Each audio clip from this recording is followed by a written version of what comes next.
Hi everyone. So welcome to Happy Hound. It's not every day that we get to have an event in a doggy daycare center, so I'm pretty excited to be here.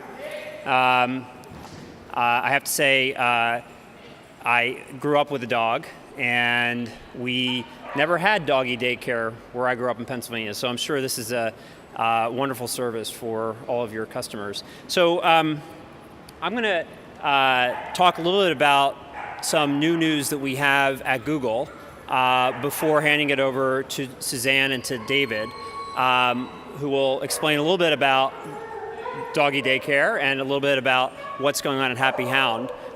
For the first time, Google is announcing the economic impact that we have in the state of California and in 49 other states. So when we look at our business, people think about Google as a search engine. The reality is Google is an engine of economic growth for small business. We've really built our business supporting small businesses like the Happy Hound. We have about 260,000 advertisers and publishers that we work with in the state of California. And we estimate that we generate about $14.1 billion worth of economic activity, of revenue, for those advertisers and publishers. So that's $14.1 billion worth of activity in the state of California alone. Now let me give you a sense as to how we do that. You're all familiar with how Google Search works as a consumer. When you are looking for, let's say, doggy daycare in Oakland, you type that into the search box. What you might not be as familiar with is, let's see if this works. Does this work? All right, I'll just point over here. If you were to type doggy daycare into Google today, you would see a set of results on the left side, which are the Google algorithmic results. These are unbiased, what we call natural search results. And you can see the Happy Hound and Daycare Center is represented there on the map that we have right here, as well as in our algorithmic search results down here. Okay. Hello? So those are unpaid natural search listings, and every time a consumer were to click on either of these links, they would go off to the Happy Hound's website where they could express an indication of interest, find a phone number, and register for doggy daycare services. But in addition, we have our sponsored links, our paid advertising, which is how Google makes money, and also how the Happy Hound can control exactly what message they want to give to consumers. So every day we have millions of people searching on Google. Believe it or not, there are hundreds of thousands of searches for pet care every day in the United States, and some people, in the Oakland area may be typing in doggy daycare, and they will find the Happy Hound that way. So through these links, we drive traffic and people to the Happy Hound site, and that's how ultimately Suzanne and the Happy Hound can generate business, and she's going to talk a little bit about that. In addition, Google provides its advertising to publishers who can share in the revenue from Google advertising. So through a program that we call AdSense, we share advertising revenue that might be on the pages of a blog or the pages of a news site. And then finally, we have a program called Google Grants that has supported over 1,000 nonprofits in the state of California over the last year, where we donate advertising, free advertising, to nonprofits that help them raise money as well as raise awareness for their cause. And we estimate the value of that free advertising is something on the order of $24 million. So when we add the economic impact from the traffic that we're driving to our advertiser sites and from the revenue that comes from that traffic for the likes of the Happy Hound, we come up with a number of about $14.1 billion in economic activity in the state of California. And that doesn't include all of the free applications that we might offer. That number doesn't include the impact of the 9,000 or so employees in the state of California. So that's what we wanted to talk about today. Let me hand it over to Suzanne, who's going to talk about a little bit more about her experience at the Happy Hound and how she's worked with Google to build her business over the last 6 years. Thanks.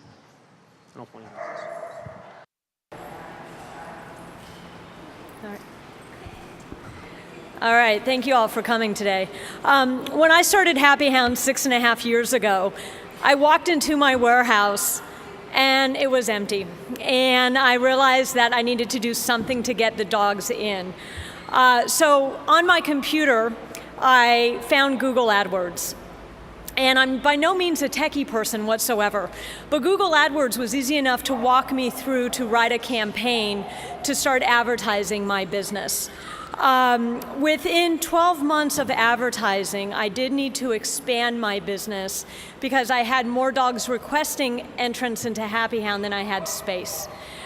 Within 2 years, I had a waiting list for doggies wanting to get into Happy Hound. On an average, I assess or talk to 5 to 15 new clients every week wanting services from Happy Hound.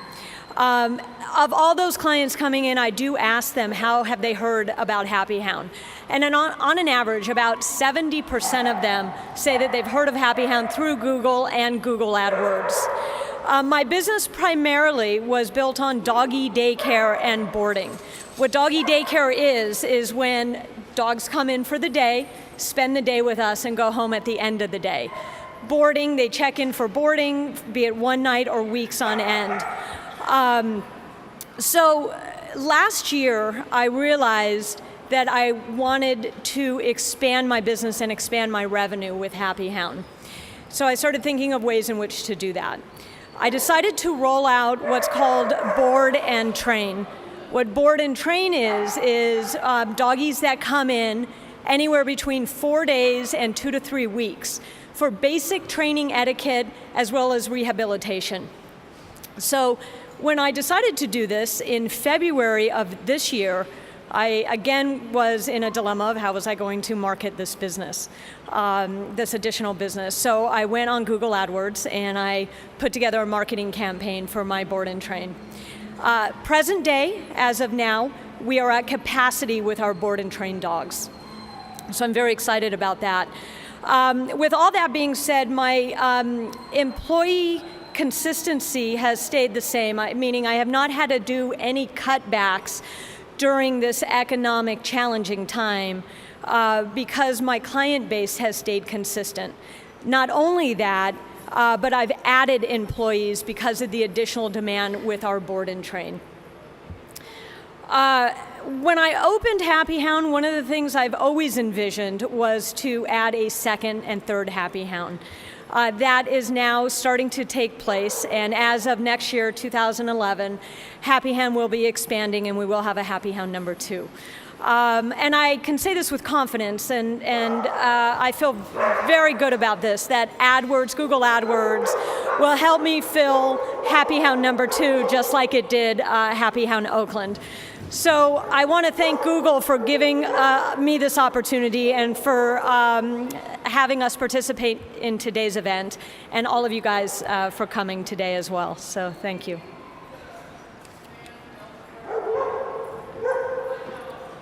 So thank you. Now we're going to hear from David Crane, advisor to the governor on economic matters. Thank you, Dennis, and congratulations, Suzanne. Well, today is a dream come true, actually, for me and the governor.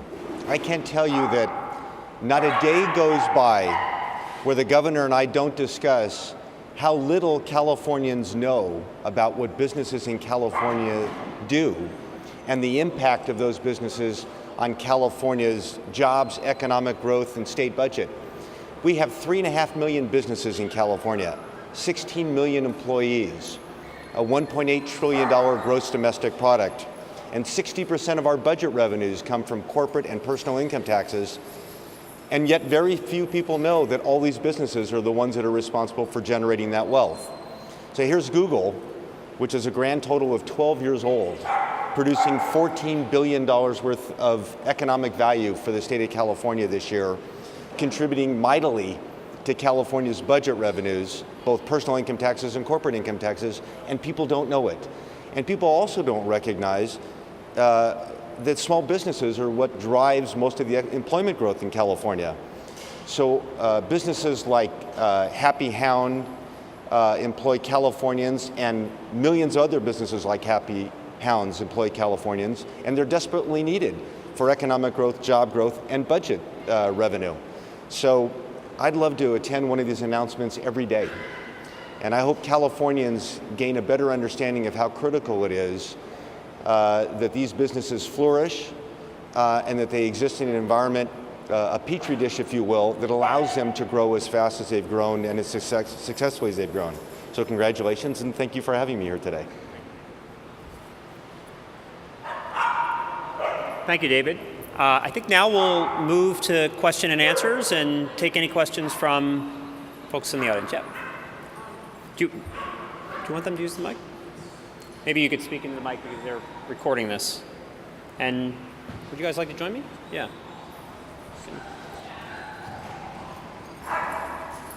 James Temple with the San Francisco Chronicle. Not to play the cynical journalist, but is it fair to say that Google is generating 14 billion of economic activity, or is it merely facilitating the economic activity? I mean, presumably, even if Google wasn't around, customers would be finding businesses through other means, through Yahoo, through the Yellow Pages, etc. So I'm just curious about your thoughts on that. So I guess my view, and I'll ask Suzanne to comment as well. If you think about the internet, before the internet, it was very difficult for a small business to attract an audience or to find a set of customers from scratch. So if you were starting a new business, typically you would rely on word of mouth. It could take a lot longer to build up a reasonable base of business. But now we're seeing in California, a lot of these 260,000 advertisers and publishers are newer businesses that were started in the last decade or so, and they've based their success largely on the internet, and as Suzanne was saying, on Google. So I think it is fair to say that Google really has driven the 14.1 billion in economic activity.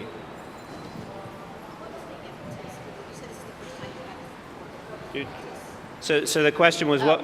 Yeah, the question was what was the impetus? So I think from our standpoint, as David was saying, a lot of people don't understand.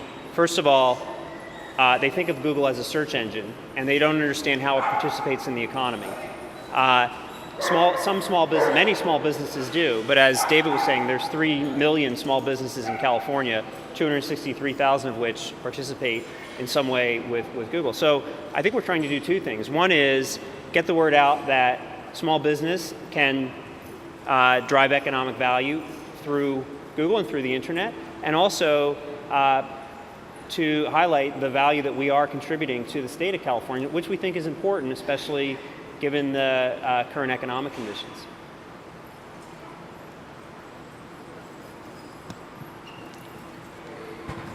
Hi, Greg Sterling, Search Engine Land. Two questions for Suzanne.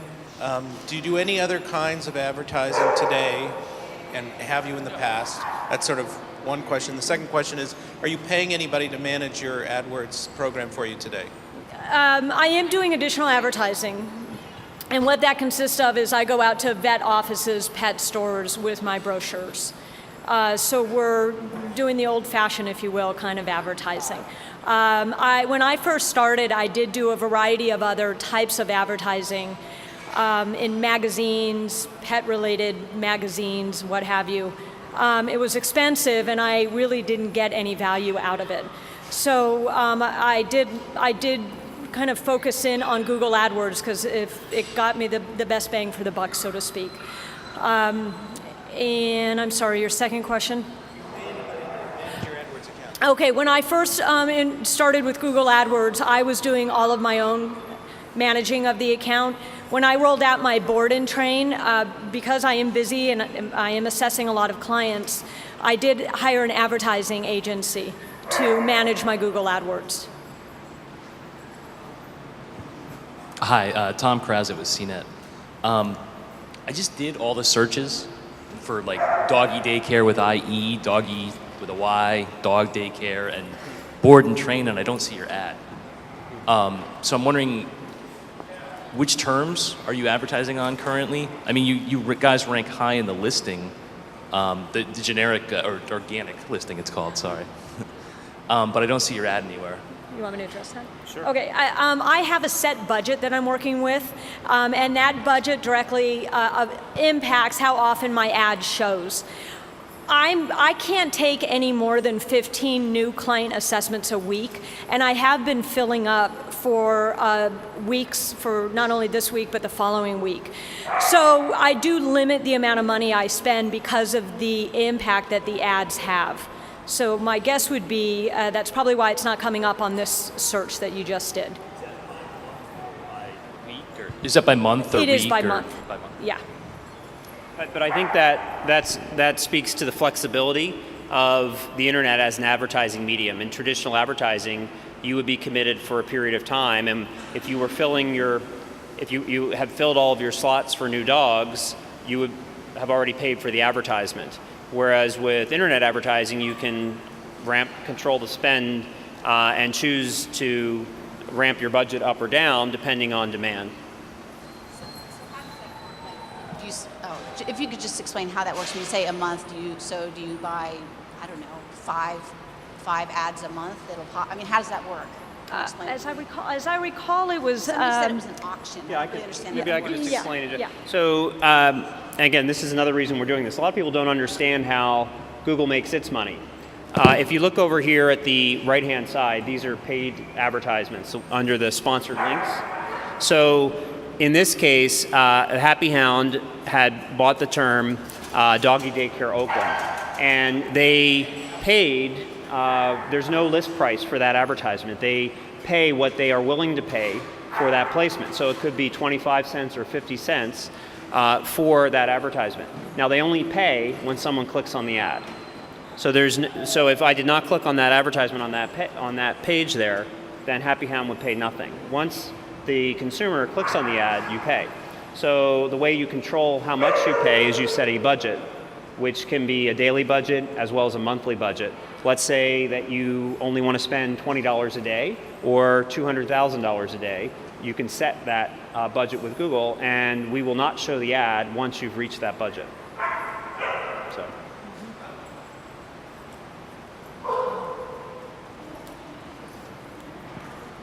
Keeping you busy. How many employees do you have here? I have 33 employees. Okay. And that's, have you grown very quickly? Have you been, because you mentioned you hadn't cut anybody during the last couple of years, but I wasn't sure if that meant you stayed flat or. You know, we did take a little bit of a hit when the economy took a major dive, but I didn't have to lay anybody off.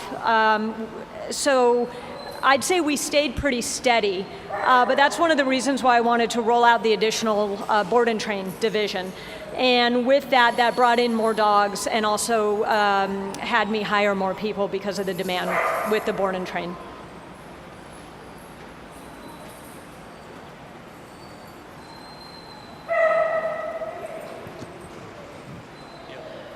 So one of the obstacles for small businesses in adopting AdWords is the perception of complexity, and that's something Google has long sought to overcome.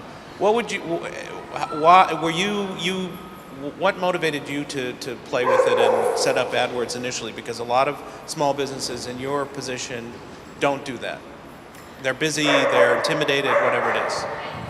My background is sales and marketing, and so I understood a few things. Number one, when I walked in, it's a 10,000 square foot warehouse. I had no dogs, and so I knew I needed to do something. And I am a true proponent in spending money to make money.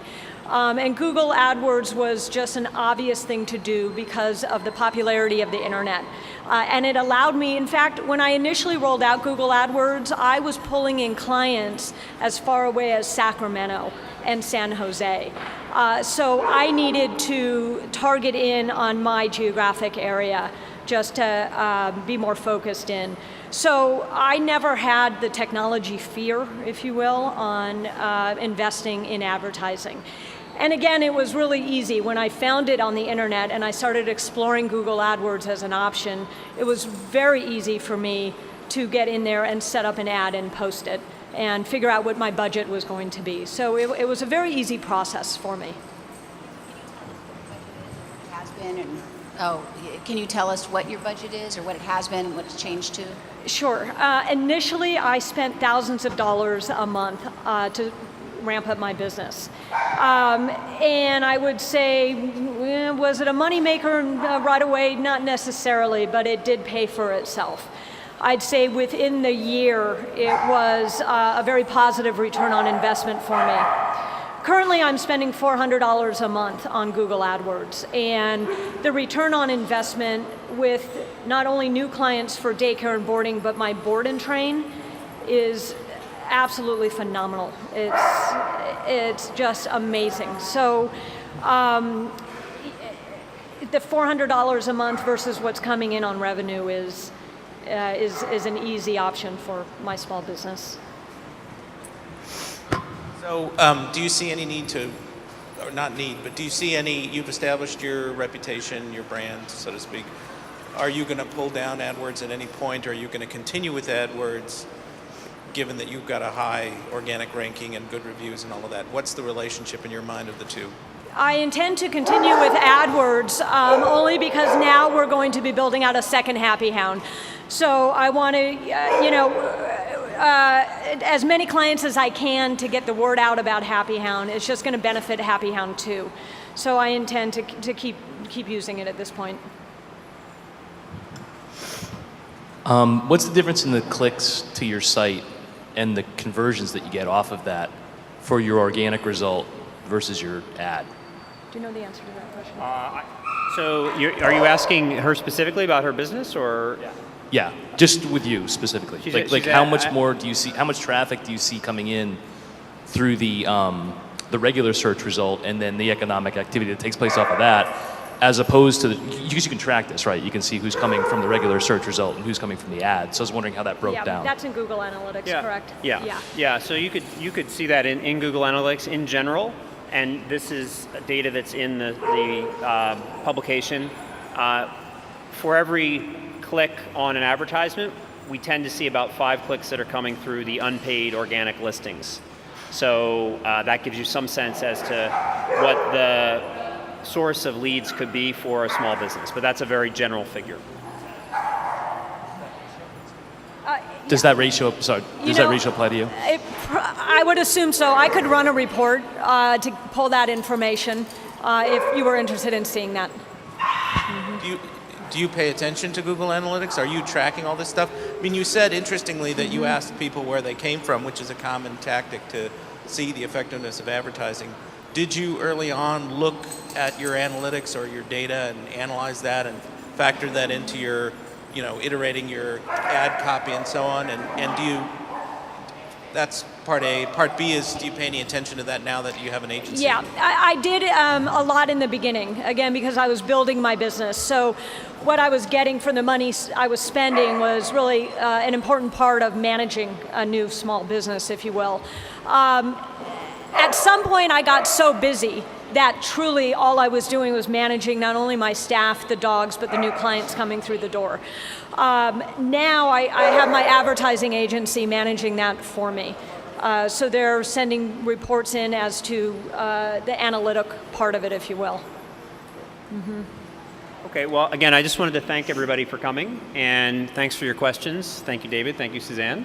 And I think we have time now just get some food, maybe hang out with the dogs. So thanks again.